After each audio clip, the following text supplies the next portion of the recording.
Este podcast llega gracias al apoyo de Cirano, sin duda la panadería más emblemática de Quito, que lleva casi 65 años diseñando y creando productos de panadería y pastelería de una calidad y variedad indiscutibles.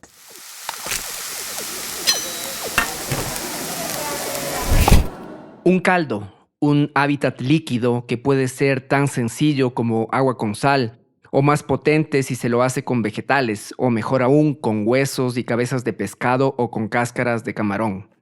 Más tarde, la textura tomará cuerpo con la adición de pasta de maní y el color se tornará de un hermoso ocre como de tierra fértil.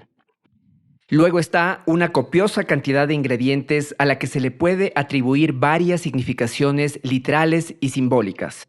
Es la celebración de la cosecha del final del invierno en la costa de Ecuador, y su diversidad de formas, colores y texturas expresa la riqueza alimentaria de Manabí, provincia que, según muchas opiniones, concentra la gastronomía más sabrosa de este país.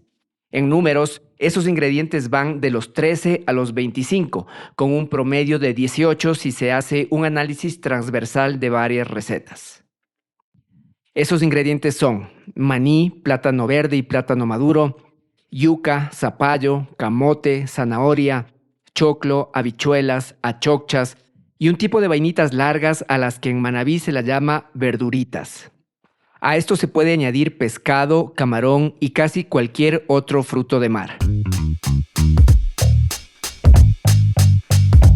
Contando los ingredientes de un refrito común y las especias y hierbas que lo sazonan, sal, pimienta, comino, orégano, culantro y, si se puede, chillangua, hierba aromática propia de la América tropical que se le encuentra con distintos nombres desde México hasta Perú. Contando todos esos ingredientes, decía, llegamos a los números antes mencionados y nos encontramos con un potaje sustancioso dotado de sabores profundos sin ser excéntricos, una equilibrada celebración de la abundancia del campo y la riqueza del mar.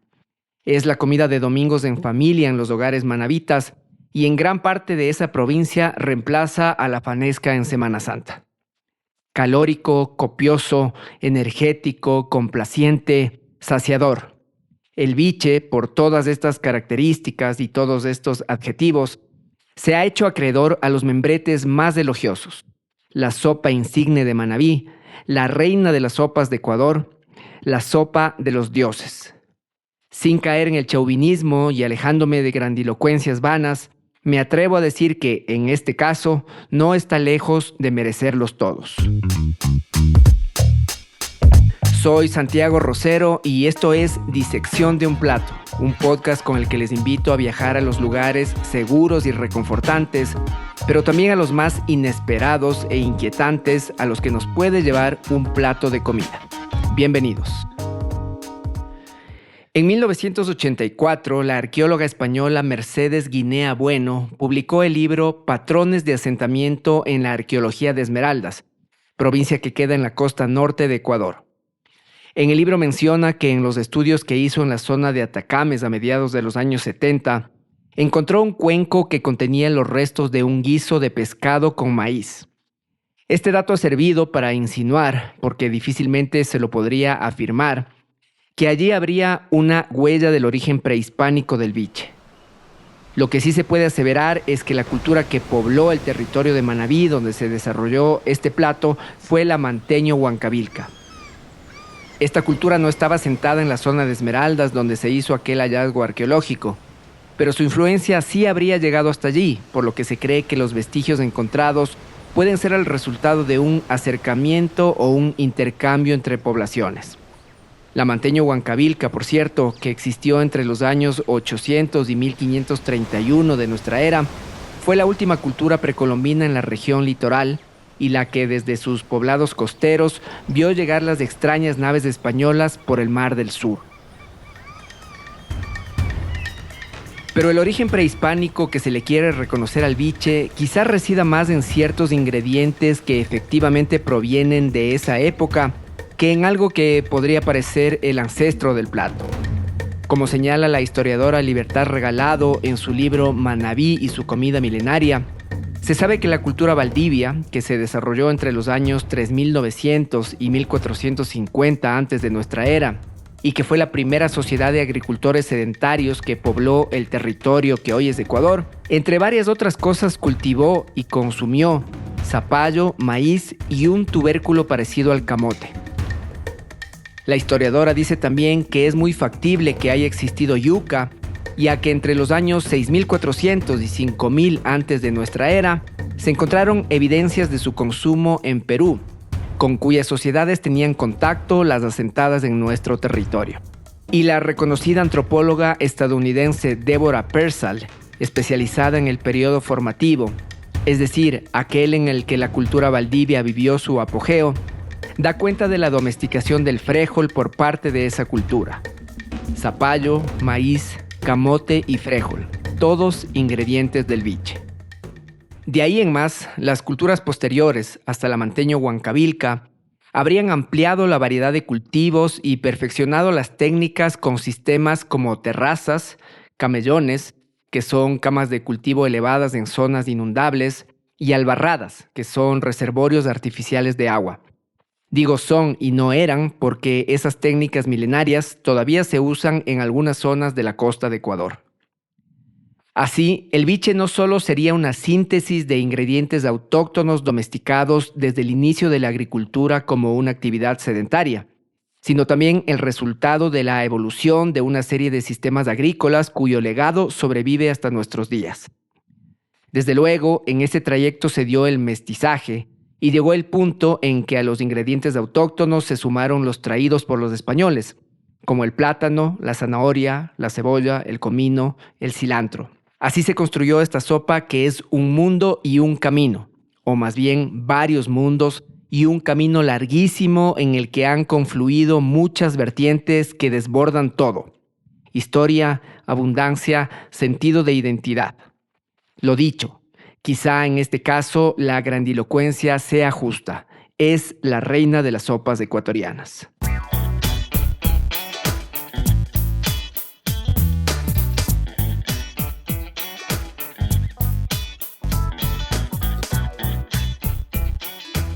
Infaltable primero el maní, que es como el que amalgama todos los sabores, el que une, el que unifica el maní. Infaltable. Ella es Valentina Álvarez, una de las cocineras manavitas más destacadas y populares del país, y que junto a su esposo Sebastián Rebelli, también cocinero, forma una pareja poderosa que transmite con gran pasión su conocimiento sobre la gastronomía de su provincia. Ambos son propietarios del hotel-restaurante Cocosolo en Cojimíes, y Valentina es además jefa de cocina en Iche, proyecto pedagógico y gastronómico que queda en la playa de San Vicente y se enfoca en la revisión de las tradiciones culinarias para desarrollar una cocina manavita moderna. Valentina y Sebastián nos acompañarán a lo largo de este episodio. Maní. Decir que el maní es el ingrediente emblemático del biche es afirmar su relevancia en toda la cocina manavita.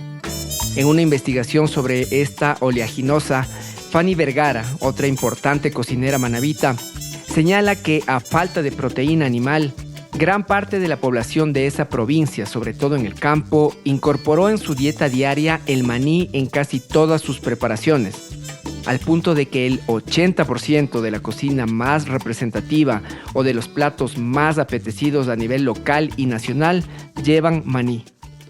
En la tríada conformada entre maní, maíz, otro alimento nativo, y el foráneo plátano llegado desde Asia a través de los conquistadores, más añadidos como yuca y diversos pescados y mariscos, Vergara asegura que existen aproximadamente 100 recetas o preparaciones de diversas complejidades. Entre ellas están algunas conocidas, como la sal prieta o el maní quebrado para acompañar un maduro asado, y otras menos conocidas fuera de Manabí, como el gordo de maní, que no es otra cosa que una salsa espesa con un refrito clásico que sirve para aderezar las tongas o los bollos, por ejemplo. Y está el greñoso, una suerte de pastel de maíz molido mezclado con pasta de maní, que en su interior contiene carnes mechadas, sobre todo de pollo. Y están las bolas de maní, que son hechas de plátano verde o maduro mezclado con maní molido o quebrado y asadas en horno de leña. serían las que dieron origen al bolón de verde, pero 2 o 3 veces más grandes que este. Y están claro el ceviche, el corviche y el viche. Iche, una terminación, un sufijo, un misterio lingüístico del que hablaré más adelante. Originario de América del Sur, el maní se producía abundantemente en toda nuestra costa cuando los españoles la exploraron, teniéndose por sabor muy estimado, especialmente entre los pueblos asentados en las actuales provincias de Manabí y Guayas, donde formaba parte de una amplia variedad de cultivos regulares mediante sistema de camellón. Esta es una cita del libro Sabores de mi tierra, de autoría de la reconocida historiadora guayaquileña Jenny Estrada, recientemente fallecida. Su trabajo abarcó varios temas, desde la historia de Guayaquil y la de mujeres destacadas de su provincia, hasta la música popular y la gastronomía. Inchic en quichua, mandubi en guaraní, cacahuate, derivado del náhuatl cacahuatl, que quiere decir cacao de tierra. El maní se consume tierno, cocido en agua, seco en grano crudo o tostado, resquebrajado o quebrado como se le llama, y molido como pasta. Es rico en proteínas, fibras, polifenoles, antioxidantes, vitaminas y minerales. Y según el estudio El maní como una comida funcional, publicado por el Journal of Food Science and Technology en 2016, es una excelente fuente de compuestos como el resveratrol y ácidos fenólicos que bloquean la absorción del colesterol de la dieta y están asociados a la prevención del envejecimiento prematuro y a incentivar la longevidad. Y ya en el plano de los mitos urbanos, o más bien rurales, al maní se lo considera el Viagra manabita y se cree que es responsable de que la descendencia sea numerosa en esa provincia.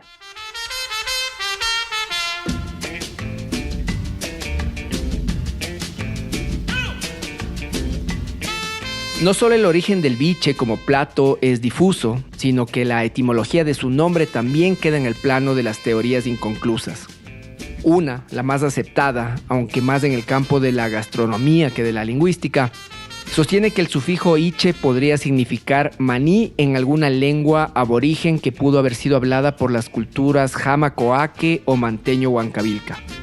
Una prueba de ello serían justamente las preparaciones que llevan maní y cuyos nombres contienen ese sufijo, como son, además del viche, el corviche, que es una masa frita tipo snack compuesta por plátano verde con pasta de maní y generalmente rellena de pescado, el ceviche que lleva maní, conocido como ceviche jipijapa por haber sido creado en ese cantón, y el troliche, un dulce en bolita preparado con leche, azúcar y maní.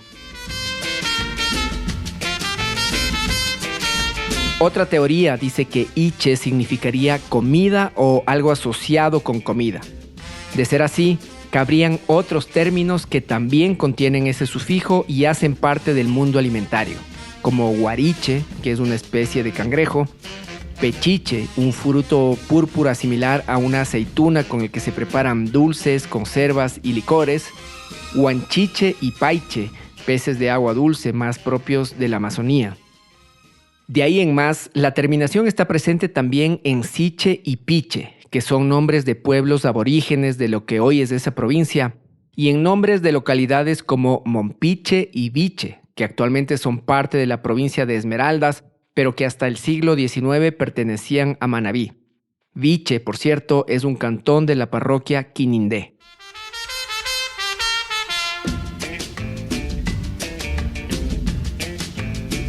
La amplia variedad de palabras que contienen el sufijo iche hace pensar que su vinculación con el mundo de la comida, y más precisamente con preparaciones hechas con maní, responde más a una deducción en la que se mezclan usos, costumbres, tradición oral y hasta un cierto orgullo cultural, que a un fiable análisis semántico y etimológico. Sin embargo, como señala el francés Pierre Guiraud en su obra ya clásica llamada así, La semántica, esta no solo es la disciplina que estudia el significado de las palabras, sino también la función de las palabras, función que consiste en transmitir un sentido. En el caso de los llamados iches, los platos cuyos nombres contienen ese sufijo, Un ingrediente emblemático como el maní crea una identidad compartida. Ese es el sentido y la función de esa palabra. Como suele ocurrir con muchas comidas tradicionales, se trata de un sólido sentido de pertenencia. Si el biche como plato y como denominación hace parte de ese grupo de preparaciones que contienen maní, también por sí solo acarrea una interesante historia lingüística. La palabra biche se usa en el campo, en los sectores rurales, para describir algo que está muy tierno, que se ha cosechado mucho antes de que esté hecho, es decir, en el punto óptimo de la fruta o verdura, justo antes de que madure. Por ejemplo, de un plátano verde que está muy tierno y lechoso, se dice que está biche. O a un mango muy verde que no madurará, se le dice mango biche. A ti te gusta el mango biche con bastante sal. Cuando pruebes todo esto caerás para atrás. Pero esto no es tan sencillo, porque entre biche y hecho hay mucho trecho. Cuando tú dices mango biche, te refieres a un mango muy tierno. Cuando tú te refieres a un verde que está biche, quiere decir un verde que está tan tierno que no va a hacerse maduro. O alguna fruta, esa fruta está biche, quiere decir que está muy tierna. Y el biche al final es una sopa llena de granos tiernos de la huerta manabita. La chocha tiene que estar tiernita, el choclo tiene que estar tierno, no tiene que estar cao o chocolón para que esté rico. Perdón, ¿cuál es la diferencia entre cao y chocolón? Cao es como ya casi hecho maíz. Más duro. Y chocolón es cuando recién empieza a hacerse como maíz, que está medio Pero ya no madurando. cuenta como choclo. Ya no cuenta tierno. como choclo. Chocolón es antes que cao. Exacto. Sí, sería choclo, chocolón, cao, maíz. Maíz, exacto. Más o menos serían eso. Ya, Sí, los sí. términos de madurez. Sí, Mira, hecho es lo contrario de biche. claro. Ese faltó. Hecho es cuando está verde, tú lo sacas y ya se madura. Eso Exacto, está eso es hecho. hecho. Está listo para madurarse. Podría hacer de nuevo entonces. Entonces sería biche, Tiernito, no se va a madurar. biche, Sí, de ahí exacto. viene verde normal, de ahí viene hecho y viene maduro. ¿Y el cao? Por eso cuando hay un hombre Ahí no hay que está... cao, el cao es en choclo. por ejemplo, cuando hay un hombre- El cao solo es para- pertenece al maíz. al Sí, maíz. sí. Pero cuando alguien está grandecito, se usa para las personas. Cuando está grandecito, ya estás hechito. Ya estás hecho. Ya está listo para madurar. Ya estás hechito. La acepción de la palabra biche como algo tierno es muy interesante porque se conecta directamente con otra teoría sobre su origen, la que dice que derivaría de una palabra bantú que significa justamente eso, algo verde, algo aún no maduro. Esto es lo que sostiene el historiador colombiano Nicolás del Castillo en su obra de 1982, Esclavos Negros en Cartagena y su aporte léxico. Las lenguas bantúes son un conjunto de lenguas habladas en África, en más de 20 países, entre ellos Camerún, Gabón y Uganda. Las habrían traído los esclavos que llegaron al puerto de Cartagena desde mediados del siglo XVI, y por esas cosas del comercio de personas y productos pudieron haber llegado a las costas de Ecuador. Lo cierto es que biche, en ese sentido, es un término común en la costa atlántica colombiana para referirse a frutos tiernos, mientras que en la costa pacífica, biche es el nombre de un licor muy popular, un destilado de caña en cuyo origen también cabría aquella acepción, pues la caña de azúcar utilizada sería cosechada cuando está en ese estado de no maduración, en el momento biche de su crecimiento.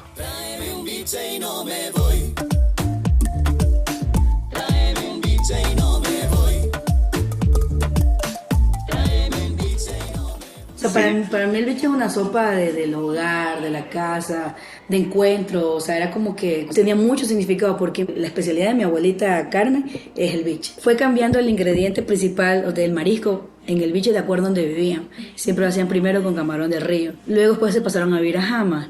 Y cerca del Matal antes había mucho más abundancia de langosta, entonces comerciaban solo la cola de la langosta. Entonces las cabezas de langosta no las comercializaban y o las vendían por un precio barato, y mi abuelita siempre ha sido muy de ahorrativa, de recursiva. Te digo, esa es la verdadera zero waste. Entonces ella compraba las cabecitas y con eso sacaba la gordura. Entonces así rellenaba los carapachos de la cabeza de la langosta, y como todo ese caldo hacía un biche. Pero después vinieron a vivir a San Vicente. Entonces iban ahí a recoger lo que te contaban, a recoger maparas, porque ahí no había langosta. La mapara es un cangrejo terrestre pequeño que debe regresar al mar para reproducirse. Las cogía y hacía el biche, entonces el carapacho lo sacaba y rellenaba el carapachito con la masita que es las bolitas del verde, ahí mamacita se rellena el carapacho de la mampara, pero con la gordura también. ¿Cuál Entonces, es la gordura?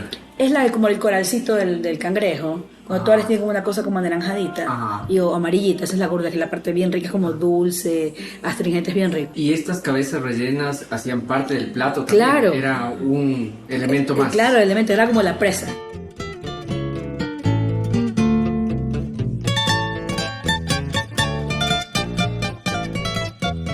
En realidad en mi casa no comíamos biche. Sí. Yo el biche cuando aprendí a comerlo fue cuando llegamos a Cañaveral, yo ya estaba un poco grande, y ahí lo hacían siempre de cangrejo azul. Y sabroso. Mi abuela, por ejemplo, tenía unos pozos en el suelo que tenía cientos de cangrejos azules y los va alimentando con coco. Porque el cangrejo azul tienes la ventaja que lo puedes como domesticar.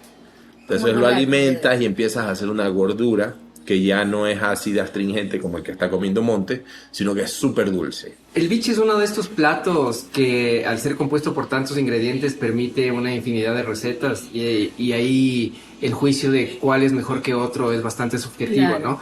Pero ustedes como cocineros, ¿qué creen que le hace bueno a un biche? Lo que va a hacer realmente rico un biche es la calidad de las verduras, la calidad del maní, una buena pasta de maní. Porque tú puedes hacer incluso un biche sin ningún marisco, totalmente vegano. Es más, yo pienso que el biche debe haber nacido, el biche originalmente debe haber nacido sin ninguna proteína animal, debe haber sido una sopa primero sin ningún marisco y queda deliciosa. No, para mí también algo importante, que es lo que hacemos allá, es cocinado a leña. No se puede en todos lados, pero si tú lo cocinas a leña, en olla de barro.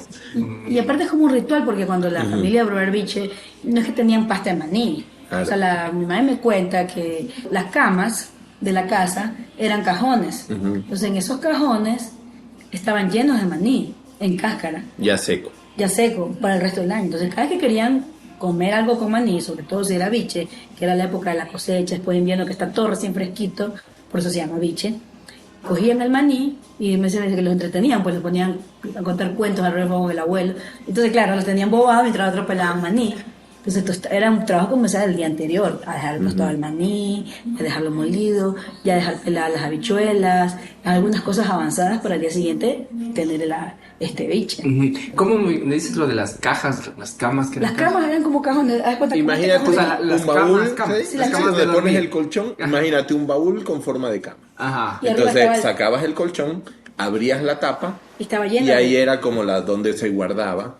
Obviamente súper hermético, no entraban roedores, no entraba ningún bicho extraño y dormías ahí arriba. Ah, dormías ahí. Claro, ponías el encima del colchón, maní. sí, sí, sí, Claro. encima del maní, literal. Literal. Hermosa de mis sueños donde vi Para ustedes también es la sopa ecuatoriana. Sí.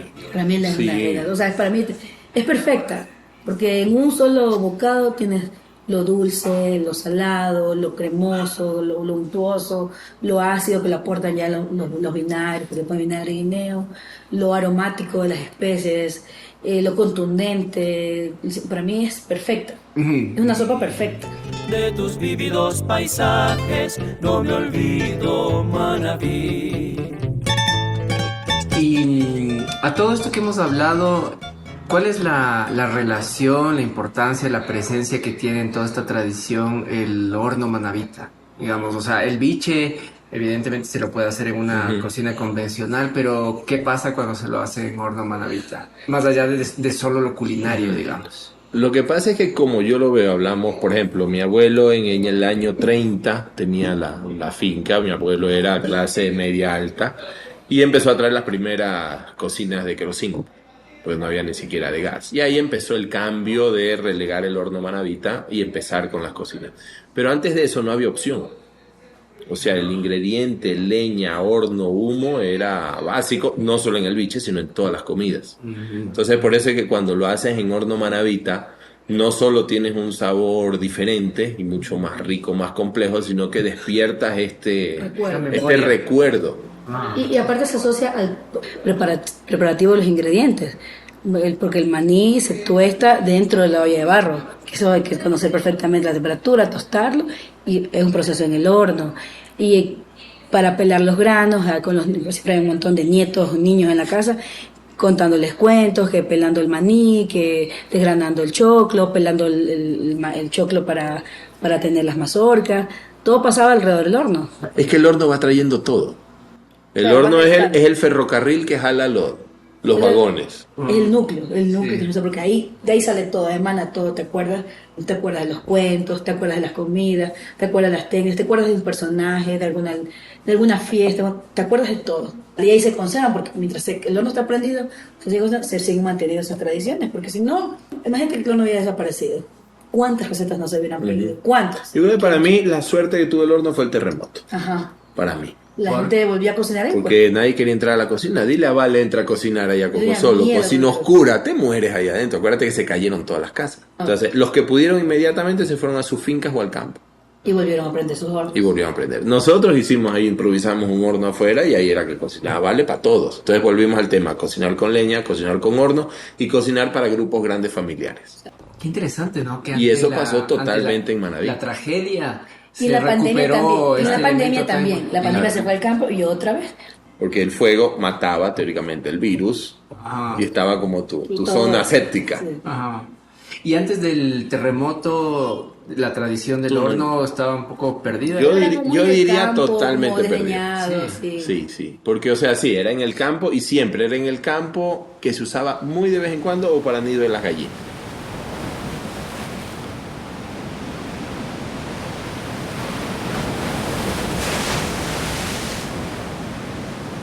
Hola, mi nombre es Paul Cheme, soy cocinero aquí en el restaurante Cocosolo. Aquí tengo trabajando ya 2 años, teniendo el conocimiento de lo que son las técnicas del horno manavita y todos sus utensilios. Chévere, Paul, ¿me puedes contar qué es lo que estamos viendo en este momento? Claro, en este momento lo que estamos haciendo son las pequeñas preparaciones para el biche. Estamos ahorita cocinando las verduras.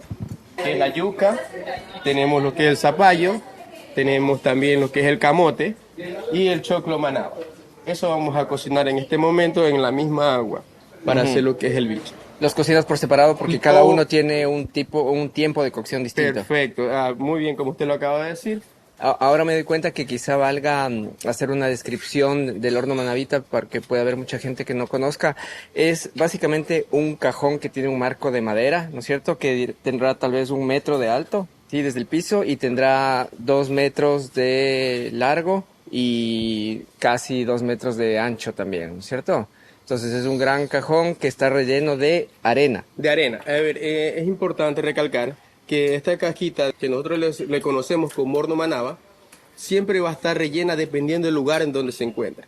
Como nosotros estamos aquí en la playa y es más fácil de rellenar con arena de mar, nosotros lo hemos rellenado. Pero si usted se va un poquito más al centro de Manaví, por el Carmen, Junín, San Vicente, la parte más adentro, San Isidro, esto va a estar rellenado de lodo, barro, tierra, un poco más, que eso, la temperatura va a cambiar y la forma de cocinar en el horno, porque la tierra mantiene más temperatura, conserva más temperatura y la cocción va a ser sumamente más rápido. Si yo me tardo haciendo un biche, un ejemplo, 30 minutos, en un horno dentro de Manaví, por ejemplo, en esos lugares que le acabé de mencionar, yo me daría unos 15 minutos, la mitad del tiempo de lo que yo me cargo. Porque concentra más calor el lodo. Concentra más calor la tierra, el lodito, la arcilla. Por algo las ollas son de arcilla también. Por eso las ollas son de arcilla, porque también nos ayuda a mantener más temperatura en las cocciones que queremos. Ajá. Este horno tiene 3 cavidades, ¿no? En sí, un horno manavita son 4 cavidades, como aquí lo que tenemos es una chichera, Ajá. ya tenemos aquí el fogón, que le decimos, tenemos 2 orificios que son hechos de ollas de barro, uno totalmente para ahumar, que le decimos cusabaraja, y la otra es para lo que es el horno, como hornamos pancitos de almidón, hornamos tortillas de maíz, hornamos lo que son muchines, y hacemos tortas, ejemplo, en esa olla. ¿Me puedes explicar cómo funciona el horno en sí, el que va para los panes? Claro que sí. A ver, en sí comenzamos siempre calentando lo que es la olla. Si vamos a hacer pancitos de almidón, empezamos a cocinar totalmente en ese horno allá, en esa cavidad de allá, cocinamos y lo calentamos. Luego, que esté totalmente caliente, que vemos que la temperatura está adecuada, retiramos todas las brasas, limpiamos, ponemos los pancitos de almidón en las paredes de la olla, y luego tapamos con una latita y ponemos todo lo que es la leña en la parte de arriba. Calculamos que el pan de almidón con buena temperatura estamos en 7-5 minutos. Ok, los panes se pegan a las paredes de esa cavidad, ¿no? Porque Correcto. está caliente, entonces se Eso, pega. Se pega.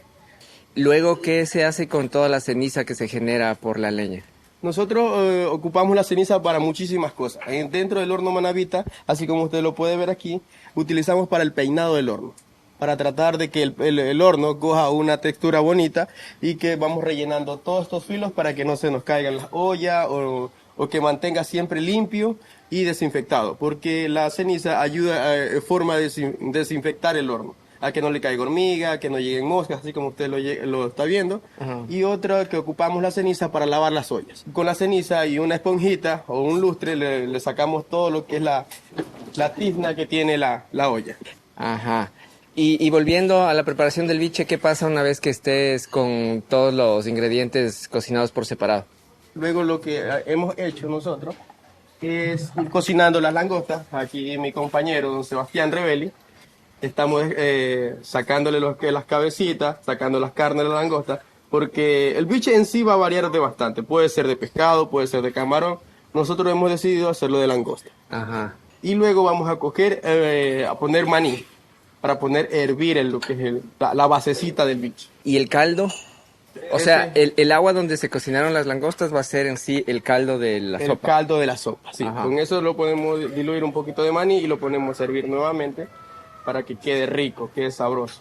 Las cabezas de la langosta que se están separando ahí de las colas y que tienen una cavidad, como en el caso de los cangrejos, que queda hueco, se les van a rellenar, ¿no es cierto? Claro. Para ponerle como como decía la Valentina el otro día, es como la presa del biche, ¿no? Es como el montadito, la presita ahí. Le vamos a rellenar con madurito, un poquito de masa madre y lo vamos a rellenar como un carapacho de cangrejito. En sí, en nuestra comida manavita hay muchas masas madre. Ajá. Por ejemplo, la masa madre de plátano, la masa madre de yuca, la masa madre de maíz. Uh-huh. Ya, nosotros vamos a ocupar lo que es la masa madre de plátano, que constituye en esto, que va verde, lleva maní, lleva cebolla, lleva oregano del grande, oregano manaba, oregano del rústico, y lleva comino, achote y un poco de sal.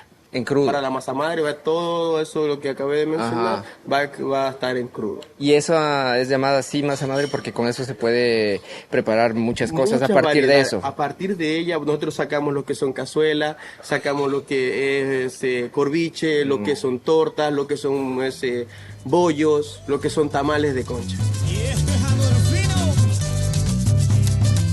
La tradición oral en Manabí es una de las manifestaciones culturales que ha logrado sostenerse en el tiempo gracias al trabajo de investigadores, escritores, gestores culturales y músicos.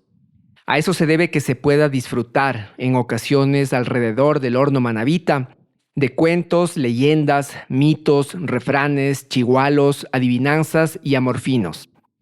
Los amorfinos son una expresión literaria y musical en forma de copla que tienen su raíz en las coplas españolas y que se alimentaron de la música primigenia de los pueblos precolombinos y de la cultura afro. Sus textos están generalmente cargados de humor, picardía y dobles sentidos, y traducen la cosmovisión del pueblo montubio respecto de temas tan diversos como el amor y las conquistas, el entorno natural y las tradiciones culturales. Y entre esas tradiciones está, por supuesto, la gastronomía. ¡Qué rico el arroz con pollo y su biche de maní! Pero un café con bollo a cualquiera hace feliz. Si el biche y la salprieta no se hicieran con maní, mi vida estaría incompleta y fuera triste Manabí. Tengo frutas en mis manos, verdes, rojas y amarillas. Unas me dio el verano y otras son de mis semillas. Dame un besito, mi bien, que estoy con dolor de muela. El que me diste anoche me supo a clavo y canela. El ají, para que pique, debe estar bien colorado. El amor, para que dure, debe ser disimulado. Yo, por mi parte, me identifico cholo y me identifico también montubio. Cholo por mi padre, que es Palma y es de Picuazá. Y montubio por lo García, mi madre es montubia. Entonces mi padre es piel oscurita, nariz curca, y mi madre es blanca, ojos claros. Los mentaos de la manigua, que dicho de forma no montubia, quiere decir los famosos del monte, es una agrupación de música, danza y tradición oral montubia creada en 2007 por el músico y amorfinero de primera línea Yuri Palma. Para cerrar, uno de sus temas más populares, Mi Campesina.